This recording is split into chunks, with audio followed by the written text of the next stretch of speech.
sầm raiภาษาទៀតគឺ operator យើងនិយាយសាមញ្ញមក operator គឺជាបូកដកកូនចៃហ្នឹងហើយអានេះគេហៅ operator ហើយអញ្ចឹងexpression ហ្នឹងនិយាយរួមទៅគឺការបូកគ្នារវាងតួលេខហើយបូកចេញជាលទ្ធផលមួយបានគេហៅថា expression ហើយអញ្ចឹងគឺ clear គឺកន្សោមបូកដកហ្នឹងហើយអញ្ចឹងយើងចូលមកបន្តទៀតគឺ operator របស់យើងគឺ operator របស់យើងមានចំនួន4ប្រភេទផ្សេងគ្នាអញ្ចឹងអានេះគេហៅថា arithmetic operator ហើយ assignment operator local operator ហើយនិង comparison ឬក៏ relative operator បញ្ថា comparison ហើយនិង relative operator ហ្នឹងគឺវាស្មើគ្នាយើងហៅមួយណាក៏បានដែរជួនកាលគេហៅ relative operator ខ្លះគេហៅ comparison operator អញ្ចឹងគេហៅផ្សេងគ្នាអញ្ចឹង arithmetic operator ហ្នឹងគឺជា operator ទី1ដែលយើងត្រូវមកស្វែងយល់អញ្ចឹងគេថាម៉េច arithmetic operator នេះគឺជាប្រមាណសញ្ញាគណិតវិទ្យាអញ្ចឹងគណិតវិទ្យាយើងមានបូកដកគុណចែកស្មើចែកគុណបូកដកអាហ្នឹងគេហៅថាarithmetic ហើយព្រោះវាជាប្រមាណគណិតវិទ្យាអញ្ចឹងនៅក្នុង program របស់យើងអាហ្នឹងគេហៅថា operator មួយដែរអញ្ចឹង operator ហ្នឹងយើងមានបូកគេហៅថា addition subtraction multiplication division modules អាហ្នឹងហើយបូកនេះគឺយើង1 + 1អញ្ចឹងទៅអានេះដកដែលយើងដកធម្មតានេះគុណរកចម្លើយធម្មតាអញ្ចឹងហើយចែកគឺយើងចែករកចម្លើយធម្មតាអញ្ចឹងប៉ុន្តែនេះខុសពីអា4ខាងលើនេះគេស្អីវាមិនចែករកចម្លើយទេដឹងចែករកអីអត់ចែករកសំណល់វិញអញ្ចឹងវាខុសគ្នាខុសពីអា4នេះអា4នេះគឺគេរកចម្លើយតែនេះគេរកចម្លើយដែរប៉ុន្តែចម្លើយគឺគេអត់យកវិញគេយកសំណល់វិញហ្នឹងអញ្ចឹងនឹងគេហៅថា arithmetic operator អញ្ចឹងយើងទៅសរសេរកូដទាំងអស់គ្នាមកអញ្ចឹងនៅក្នុងនេះហើយសូមបិទអញ្ចឹងសិនមកហើយកន្លែងនេះអ្នកទាំងអស់គ្នាបង្កើត file មួយមកអ្នកទាំងអស់គ្នាឈរនៅលើនេះមកនេះឈរនៅលើហ្នឹងមកហើយចុចបង្កើត file នេះមកនេះឲ្យវានៅក្នុងនៅលើមកតោះមកយើងដាក់បង្កើត folder មួយសិនមកយើងបង្កើត folder មួយមកតោះមកយើងដាក់គេថា operate មក operator យើងមក operator ឬ expression ចឹងមក operator និង expression អញ្ចឹងយើងបាន folder មួយ folder របស់យើងនេះយើងសូមបិទអានេះចោលវាបើករហូតអញ្ចឹងកន្លែងនេះយើងបង្កើត file មួយទៀតយើងដាក់ថា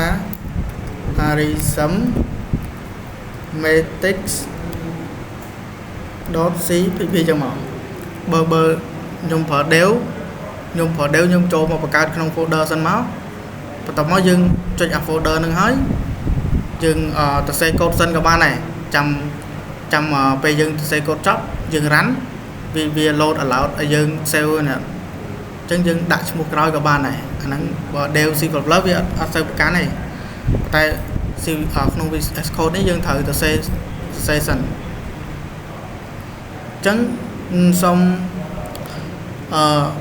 យើងបើកមកកន្លែងនេះយើង include នៅ header file C++ របស់យើងគឺយើង include ចឹង IO stream នេះ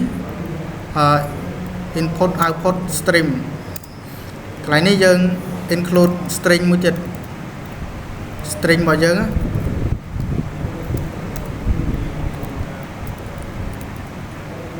string ចឹងមកកន្លែងនេះយើង using មកកន្លែងនេះយើងខ្ជិលអាសរសេរ std ច្រើនដងភាសាមានអ្នកចូលថ្មីយើងបញ្ចូលពីដើមមកតិចមកកន្លែងនេះ នេះគឺ syntax វាវាសឹកចេះឲ្យយើងនេះយើងបានប៉ុណ្ណឹងហើយបន្តមកយើងមាន main function យើងកន្លែង main ហ្នឹងគឺមានអីបានន័យថាវាកន្លែងជាកន្លែង execute នៅ program របស់យើងទៅលើ console ណាចឹងអាហ្នឹងគឺជា function return តម្លៃ main function យើងចឹងយើង return តម្លៃ0នៅវាទៅព្រោះយើងចង់ដឹងថា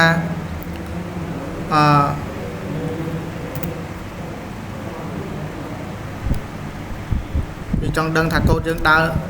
អត់ចឹងវាបោះតម្លៃ0មកហើយតើយើងចង់ដឹងយើងរ៉ាន់មកនេះចឹងវាបោះតម្លៃមកឲ្យយើងហើយចឹងយើងគេវាប្រាប់ថាឲ្យយើង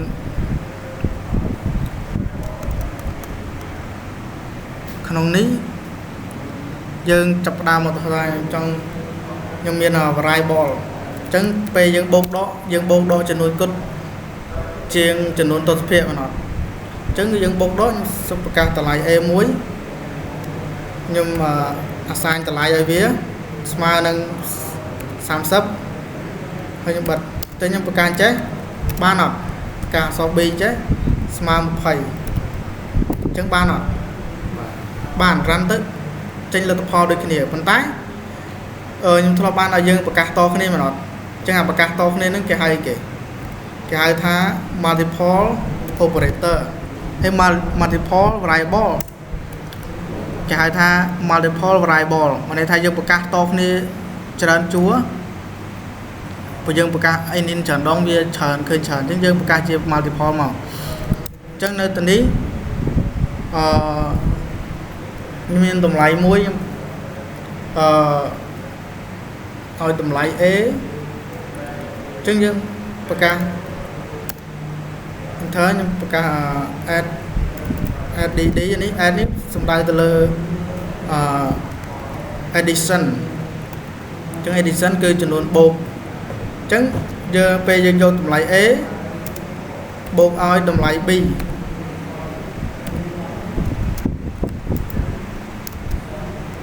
ពេលយើងចង់ run វាចេញមកយើងមិនហៅយើងមិនស៊ីឲ្យវាអញ្ចឹងស៊ីឲ្យវាយើងថា result of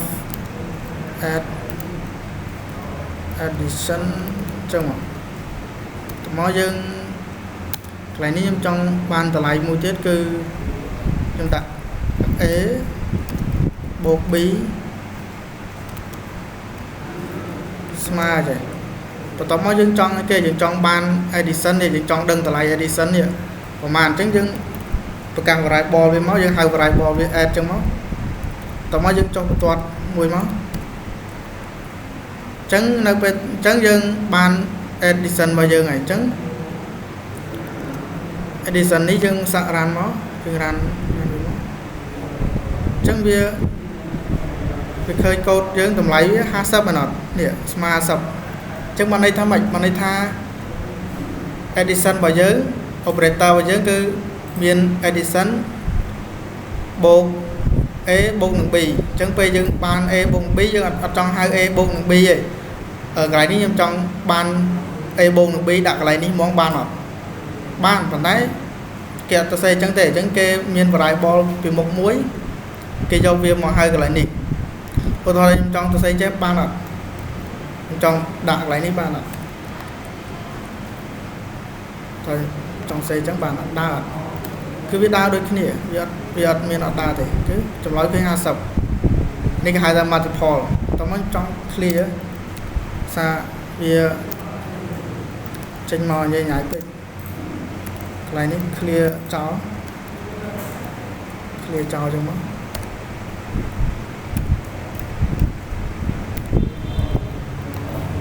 ពេលអញ្ចឹងយើងចេញតម្លៃមកគឺ50អញ្ចឹងកន្លែងនេះខ្ញុំទៅសេអញ្ចឹងយើងបាក់យល់គ្នាយើងបាក់យល់អញ្ចឹងខ្ញុំសុំដាក់នៅក្នុងនេះមកសុំដាក់នៅក្នុងនេះហ្មងទៅដើម្បីឲ្យយើងដឹងយើងស្រួលមើលអញ្ចឹងនៅក្នុងនេះយើងមានអីគេទៀតមែនអត់យើងមាន subtraction មកន័យថាដកមែនអត់អញ្ចឹងយើងប្រកាស sub អញ្ចឹងមក sub ស្មើនឹងអីយើងចង់បានតម្លៃតម្លៃ A ដកឲ្យតម្លៃ B ស្មើនឹងអញ្ចឹងកន្លែងនេះយើងចង់បានការ sub អញ្ចឹងមកហើយកន្លែងនេះយើង subtraction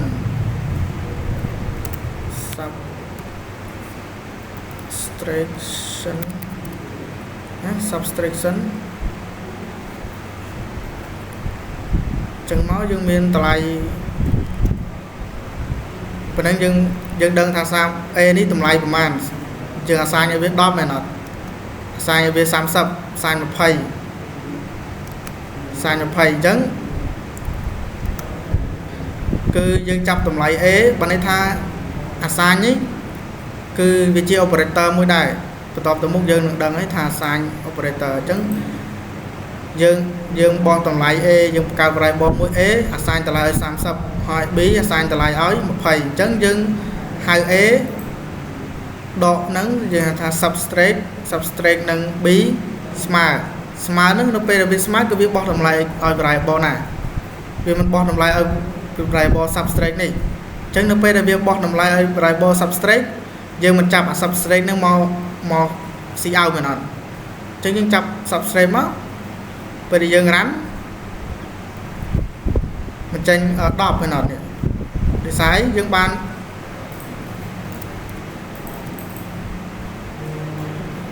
ហើយយើងបានដក30ដកនឹង10វាដក20វាស្មើ10អញ្ចឹងទៅអញ្ចឹងយើងមានទៀតមែនអត់យើងអត់ទាន់អស់និមិត្តសញ្ញារបស់យើងឯងកន្លែងនេះគុណមែនអត់គុណយើងដាក់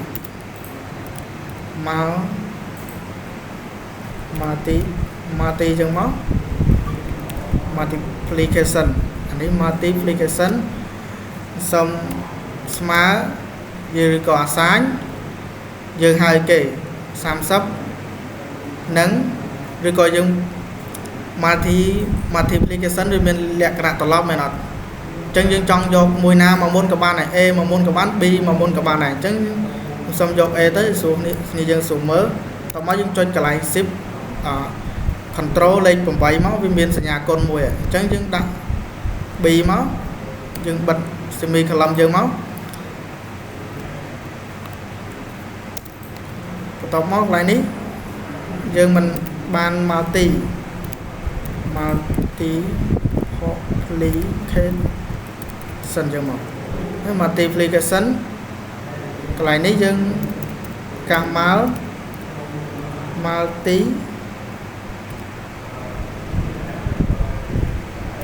multiplication ចឹងមកពេលយើងមិនឃើញតម្លៃកន្លែងនេះយើងគុណទៅឃើញប៉ុន្មាន2និង3វាមិន6និង02វាមិន600មែនអត់អញ្ចឹងវាឃើញតម្លៃ600មកអញ្ចឹងនេះ600ដែលយើងបានពីការ multiplication របស់យើងគុណរបស់យើងនឹងទៅអញ្ចឹងនៅទីនេះ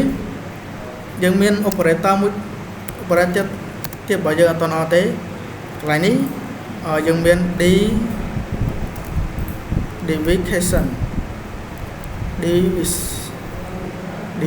division ហ្នឹងប្រែថា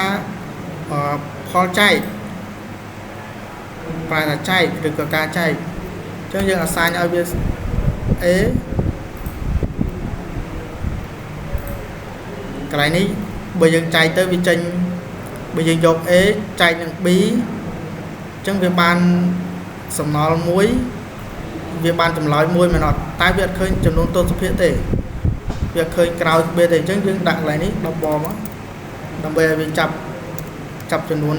ទស្សភាគចែកនឹង B ព្រោះយើងចែកទៅឃើញចំនួនទស្សភាគអីអញ្ចឹងយើងចង់ដឹងយើង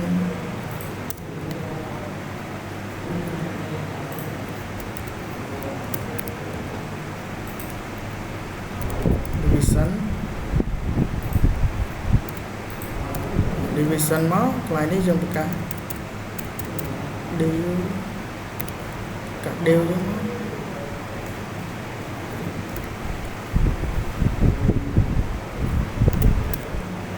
កាត់ đều ចឹងមកអញ្ចឹងពេលយើង run គេ execution វាឃើញចម្លើយមួយមែនអត់នេះចម្លើយមួយអញ្ចឹងពេលចែកវាអត់កាត់ចំនួនទស្សភាគឲ្យយើងទេវាអត់អាចរកចំនួនទស្សភាគឲ្យយើងទេព្រោះវាចែកវារកតែសំណល់ទេអញ្ចឹងពេលដែលយើងវា program វាអត់ចេះកាត់ក្បៀសចាត់អីឲ្យយើងទេអញ្ចឹងវាចម្លើយវាឃើញមួយនៅកន្លែងនេះព្រោះ30ចែកនឹង20มันបានមួយមែនអត់มันបានមួយអញ្ចឹងពេលដែលយើងដល់កន្លែង variable យើងមួយទៀតយើងមិនមានmolus របស់យើងគឺ mol du ចឹងមក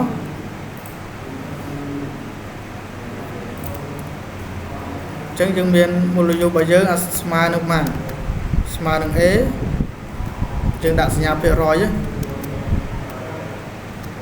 a ស្មើនឹងបានស្មើនឹង b អញ្ចឹងស្មើនឹង b ពេលចម្លើយมันយើងគិតមើលថាចម្លើយឃើញប៉ុន្មានយើងគិតថា30ចែកនឹង20អញ្ចឹងវាមិនបានម្ដងមែនអត់បានម្ដង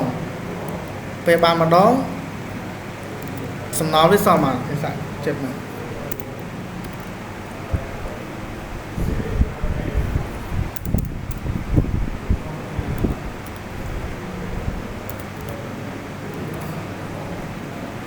ចឹង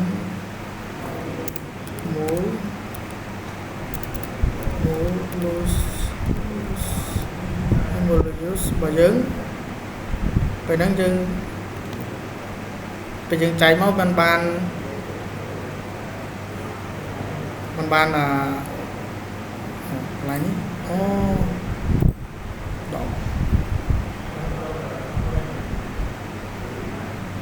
10បានម្ដងសំណល់សោះ10ហ្នឹងណាខ្សែវាមិនថាយើងចែកទៅមិន10ចែកនឹង20มันបានម្ដងមែនអត់បានម្ដងយើងដកទៅมันយក10ដក20มันស្មើ10មែនអត់ដោយសារសំណល់អានេះគេចាប់យកសំណល់មកនេះកន្លែងនេះចាប់សំណល់មកគេថាឧទាហរណ៍ថាយើងបោះតម្លៃឲ្យវាថាខ្ញុំប្រកាសតម្លៃថាខ្ញុំប្រកាសតនេះខ្ញុំចង់ប្រកាស variable មួយទៀតដាក់ថា c ស្មើ5ណា c ស្មើ5អញ្ចឹងបើសិនជាខ្ញុំចង់បានកន្លែងនេះខ្ញុំដាក់ c អញ្ចឹងយើងគិតថា30ចែកនឹង5បានមិនបាន6មែនអត់6អញ្ចឹងយើងគិតថាកន្លែងហ្នឹងស្មើប៉ុន្មានខ្ញុំគិតថាចម្លើយវាស្មើ0ចម្លើយវាស្មើ0ដូចថាអីវាចែកដាច់មែនអត់វាចែកដាច់6និង5ស្មើ30អញ្ចឹងចំណល់វាសល់0អញ្ចឹងវាចែកដាច់ចាអត់ថាកន្លែងនេះខ្ញុំចង់បានថាប៉ុណ្ណឹងយើងអស់ variable យើងមែនអត់អស់ចំនួនរបស់យើងនេះប៉ុន្តែយើងនៅមានការកណនាទៀតយើងមានជាកន្សោមគេថាកន្សោមពេជ្រគណិតនៅគណិតវិទ្យាអញ្ចឹងតោះខ្ញុំចង់កន្លែងនេះខ្ញុំចង់បានកន្សោមចេះចង់បានកន្សោម A កន្លែងនេះខ្ញុំចង់គុណនឹងកន្សោម B អញ្ចឹងកន្សោម B របស់យើងมั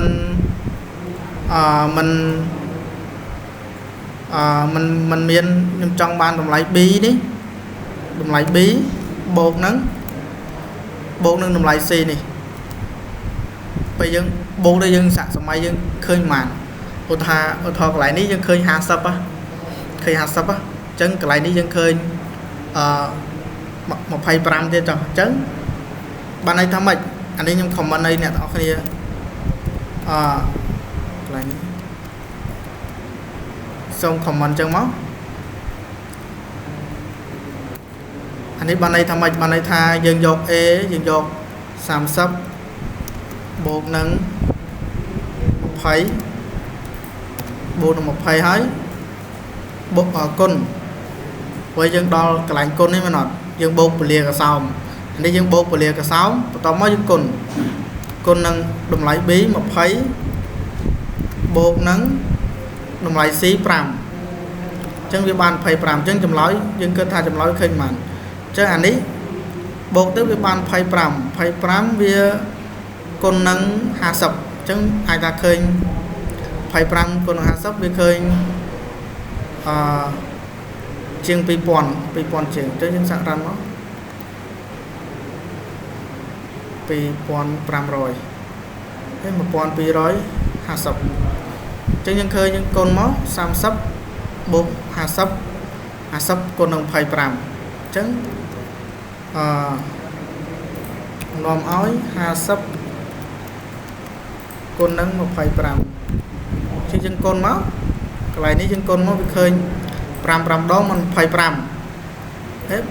mình tới pram đó phai pram trà pi mó pram nông pí đọc pi dương rộp xôn mùi mó mình khơi một con pi rồi hạ sấp chân lại ní trong ban cà sao chấn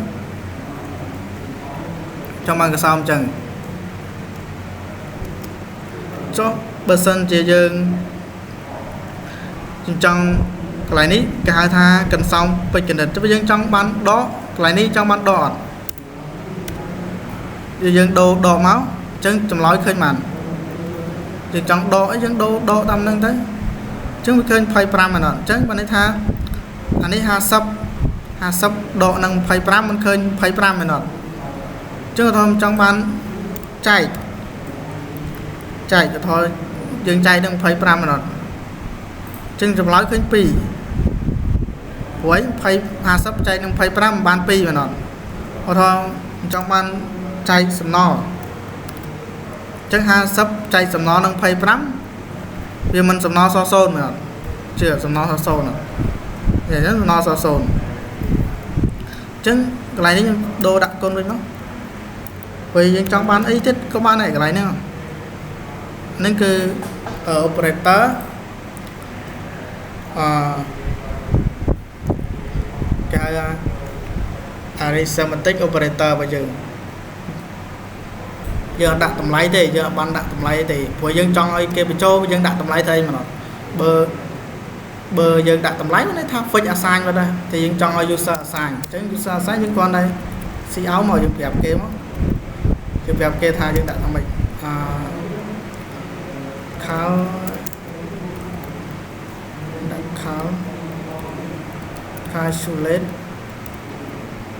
calculate operator calculate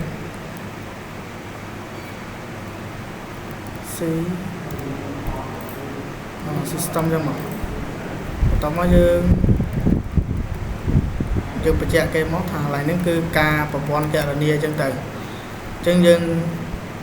là ăn mùi sạc ăn cho nó tóm nó dương bật tóm nó dương xì áo nó xì áo dương đẹp kê tha cho đồng lại ấy của thà cái này ní dương input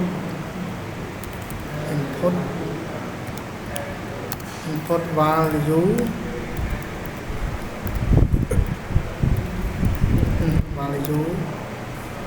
e bây giờ miền variable là ní dương miền variable 7 chân dương đặt e lại ní máu mà dân bật nhớ dân đặt online cho nó chứng lại ní dân đi si đi bi cho mau lại ní dân con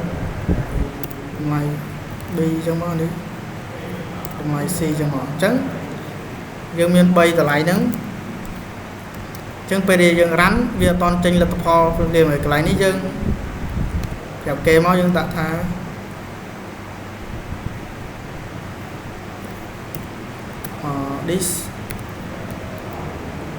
display result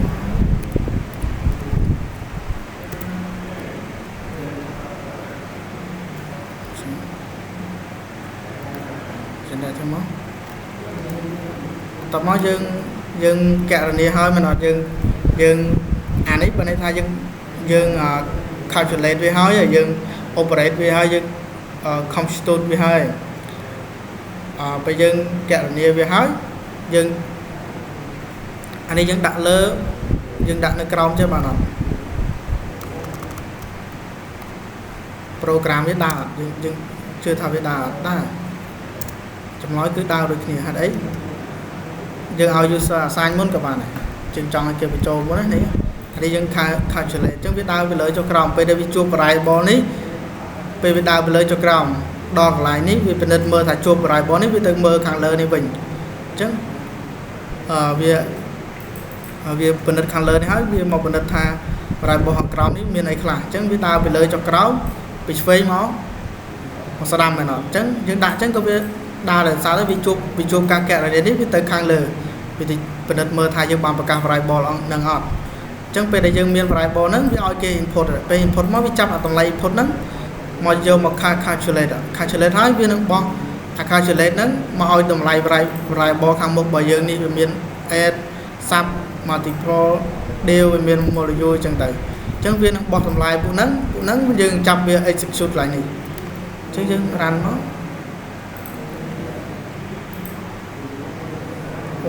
còn lại đi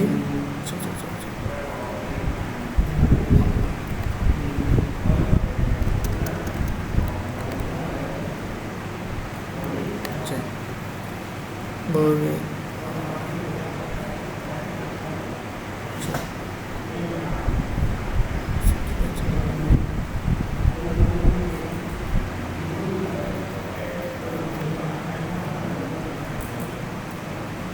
còn này như có hay dân si in vía tao nói dân si in bì nước máu tao nói si in bì mỏ chống là si in ấy tôi cái này giờ mơ sẽ nhá tôi cái này mỗi sẽ nhà bài một hàng phế si in bài hàng sờ đầm chẳng si áo hàng phế si in mà hàng sờ đầm chẳng bây giờ dân ran nó bị ai dân bị trôi tờ lại mà nó trôi tờ lại chứ xong đặt mà lời chừng nó chứ nhưng bị trôi tờ lại thấy trôi tờ lại sắm sắp trôi tờ lại đọc chứ những cái đi xả lên nè đi xả lên dưới ạ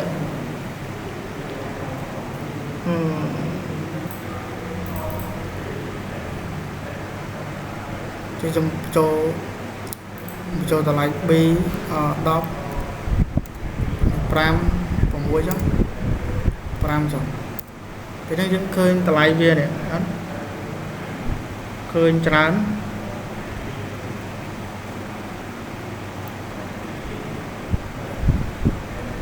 thôi trong ba năng thế nhưng comment trong Việt Nam anh đi về chẳng về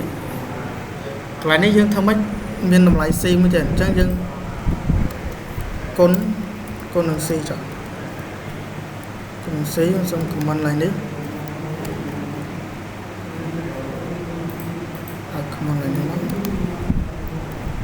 tao nói dương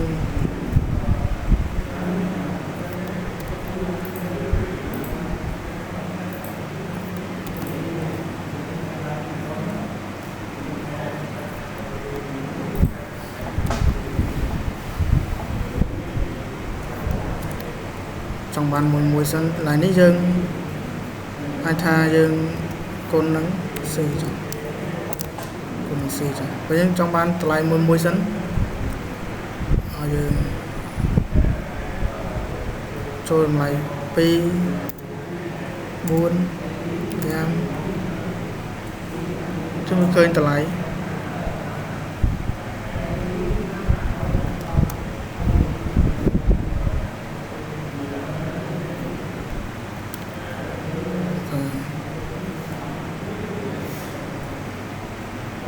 pi pram vào khơi ta lại tràn tổng hồi đọc thì đọc pram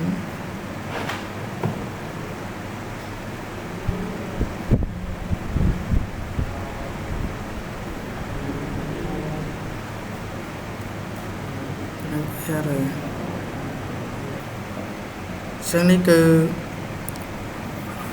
operator របស់យើង arithmetic operator របស់យើងមានប៉ុណ្ណឹងអញ្ចឹងយើងចូល operator ថ្មីរបស់យើងទៅ operator ថ្មី